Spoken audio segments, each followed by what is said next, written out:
Accounting is a basically process जिसके अंदर हम लोग फाइनेंशियल ट्रांजैक्शंस की जो रिकॉर्ड्स होते हैं उसको मेंटेन करते हैं।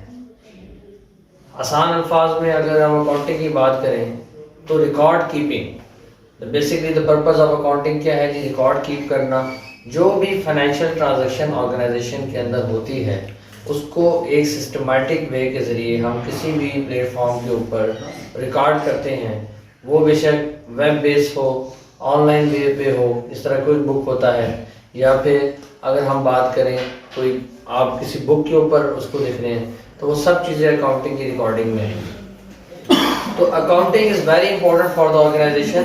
विदाउट अकाउंटिंग आप किसी चीज़ को फाइनेंशियल पोजीशन नहीं देख सकते। ऐसे अकाउंटिंग के अंदर हम कुछ स्टेटमेंट्स की बात करते हैं, जैसे बैलेंस शीट है, इनकम स्टेटमेंट है, कैश फ्लो स्टेटमेंट है। तो बैलेंस शीट हमें क्या बताती है जी?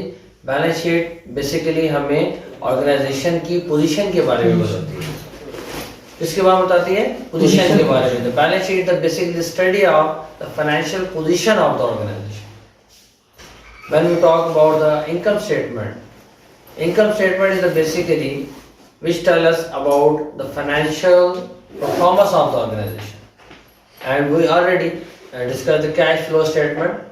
cash flow statements के अंदर हमें at the end after the inflow and outflow after operating three activities like the operating activities हो गया, investment activities हो गया, financing activities है, उन तीन activities के बाद हमें जो लास्ट में हमारे पास जो एट हैंड हमारे हैंड में जो कैश रह जाती है रिमेनिंग अमाउंट, उसके बारे में हमें बताती है। ठीक है। अगर हम इसके स्कोप की बात करें तो अकाउंटिंग के विदाउट आप अपनी ऑर्गेनाइजेशन की फाइनेंशियली कंट्रोलिंग नहीं कर सकते। अकाउंटिंग की जो नीड है वो आपके सीईओ को है, जो कि चीफ एग्जीक्यूटिव ऑफिसर है, आपकी कंपनी के डायरेक्टर्स को है, आपकी कंपनी के शेयर होल्डर्स को है, आपकी कंपनी के कस्टमर्स को है, और सम टाइम आपकी कंपनी के वेंडर्स को भी है, और सम टाइम जहाँ पे आप कोई न्यू चीज़ करना चाहते हैं, बैंक की कोई आप उनसे कोई फाइनेंसिंग लेना चाहते हैं, कोई लोन लेना चाहते हैं, या अपने बिजनेस को इंक्रीज करना चाहते हैं, तो उसके लिए भी आपको अकाउंटिंग का एक फॉर्मेट होगा। देन ही आपकी अकाउंटिंग बेस लेवल से रेडी रहेगी, फिर आपकी फाइनेंशियल स्टेटमेंट्स बनेगी, और उन फाइनेंशियल स्टेटमेंट्स को देखते हुए आपका फाइनलाइज होगा कि आपकी ऑर्गेनाइजेशन की फाइनेंशियल पोजीशन क्या है। आपकी ऑर्गेनाइजेशन की फाइनेंशियल पोजीशन को जजमेंट करने के लिए हम कोई विदाउट एनी अनट्रेसेबल मेथड्स नहीं यूज करते। हम प्रॉपर एक बैलेंस शीट बनाते हैं, हम प्रॉपर एक इनकम स्टेटमेंट देखते हैं, एक कैश फ्लो स्टेटमेंट देखते हैं। बैलेंस शीट के अंदर क्या क्या पार्ट हैं? आपकी एसेट्स हैं, आपकी लायबिलिटी है, आपका कैपिटल है। और इसी तरह अगर हम बात करते हैं हमारी कंपनी के अगर एसेट्स ज़्यादा हैं और लायबिलिटी कम है और कैपिटल ज़्यादा है, ठीक है, तो हमने बेसिकली अपनी कंपनी के देखना होता है कि उसको दोनों साइडें इक्वल हो। इसको हम कहते हैं अकाउंटिंग इक्वेशन। क्या कहते हैं? अकाउंटिंग इक्वेशन कहते हैं। Accounting equation assets equal to liability plus capital. This is the basically the balance of the balance sheet. The one side which is the assets and the equal side आपकी liability है plus capital है। तो उन दोनों को जब वो equal होंगे तो it's mean your balance sheet is equal. फिर फर्दर यू नो दैट मैंने आपको इंपॉर्टेंस में ये बताया कि बैलेंस शीट से हम काफी डाटा निकाल सकते हैं, जैसे कंपनी की जो फाइनेंशियल पोजीशन है कि इस टाइम पे कंपनी की क्या हालत है, कितनी स्टेबल कंपनी है, कितनी स्ट्रॉन्ग कंपनी, उसके एसेट्स कितने हैं, उसकी लायबिलिटी कितनी है, उसके कैपिटल कितना है, उसको हम मॉनिटर करेंगे बैलेंस शीट के अंदर। और अगर हम इनकम स्टेटमेंट की बात करें तो इनकम स्टेटमेंट के अंदर हम कंपनी की परफॉर्मेंस की बात करते हैं, क्योंकि इनकम स्टेटमेंट के अंदर आपको कैसे परफॉर्मेंस है, आपकी कंपनी का सेल्स के बारे में बात होती है, सेल्स के बाद आपकी कॉस्ट ऑफ गुड सोल्ड की बात होती है, उसमें से जब हम कॉस्ट ऑफ गुड सोल्ड को निकाल देते हैं तो हमारे पास ग्रॉस प्रॉफिट रह जाता है, और ग्रॉस प्रॉफिट के बाद हम ऑल टाइप ऑफ एक्सपेंसेस को माइनस करते हैं। जब हम उनको माइनस करते हैं तो हमारे पास EBIT रह जाता है, earning before interest and taxes.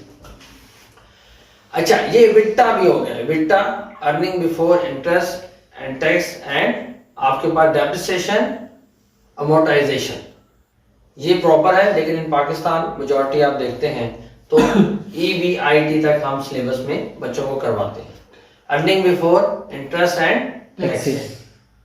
सब उसके बाद हम इंटरेस्ट को माइनस करेंगे, जो हमने इंटरेस्ट बैंक से एज अ लोन के तौर पे लिया होगा, वो माइनस करने के बाद हमारे पास जो रिमेनिंग अमाउंट बच जाएगी हम उसके ऊपर टैक्स को पे करेंगे, जो कि पाकिस्तान का या जिस भी कंट्री के अंदर आप रह रहे हैं, जहां पे भी आप अपनी बिजनेस रन कर रहे हैं, उसके अकॉर्डिंग आपने टैक्स रेट को पुट करना है और आपके पास क्या चीज आ जाएगी, नेट इनकम। नेट इनकम से आपको ऑर्गेनाइजेशन की फुल परफॉर्मेंस के बारे में पता चल जाएगा कि आफ्टर कंप्लीशन द पूरा एक फाइनेंशियल ईयर के बाद कंपनी ने कितनी सेल की, कितने उसकी मैन्युफैक्चरिंग कॉस्ट पे एक्सपेंस आया, कॉस्ट आई, उसके बाद कितने एक्सपेंस किए और उसके बाद उसके ऊपर कितना इंटरेस्ट था वो पे किया, और टैक्स को पे करने के बाद कंपनी के पास जो चीज अमाउंट बची, इसको हम नेट इनकम कहते हैं।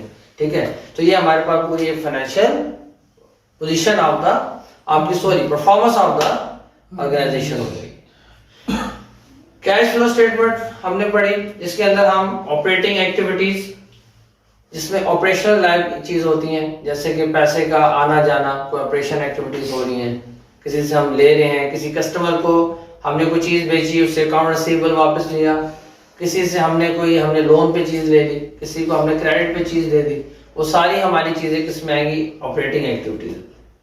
नंबर 2 हमारी आएगी इन्वेस्टमेंट एक्टिविटीज। इन्वेस्टमेंट एक्टिविटीज के अंदर कंपनी या ऑर्गेनाइजेशन किसी भी जगह पे अपने पैसे को जहां इन्वेस्ट करेगी, उस इन्वेस्टमेंट की वजह से उसको जो फायदा होगा, जो उसकी कहीं पे इन्वेस्टमेंट है, बेशक वो स्टॉक्स में है, मल्टीपल जगहों के ऊपर कोई प्रोजेक्ट्स में इन्वेस्ट करता है, उससे जो अर्निंग आएगी, जो उसका इनफ्लो होगा या आउटफ्लो होगा, उस इनफ्लो आउटफ्लो में से जो चीज बचेगी वो हमारी क्या होगी, इन्वेस्टमेंट एक्टिविटीज से इनकम होगी।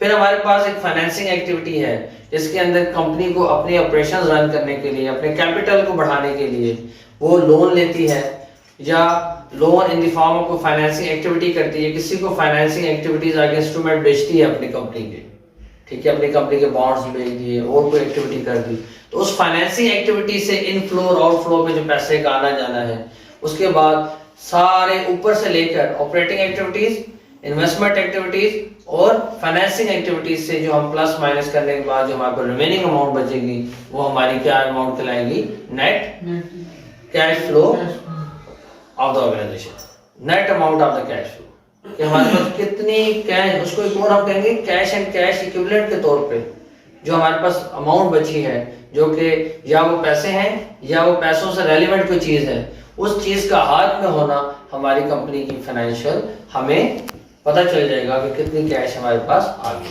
Net amount of the cash flow.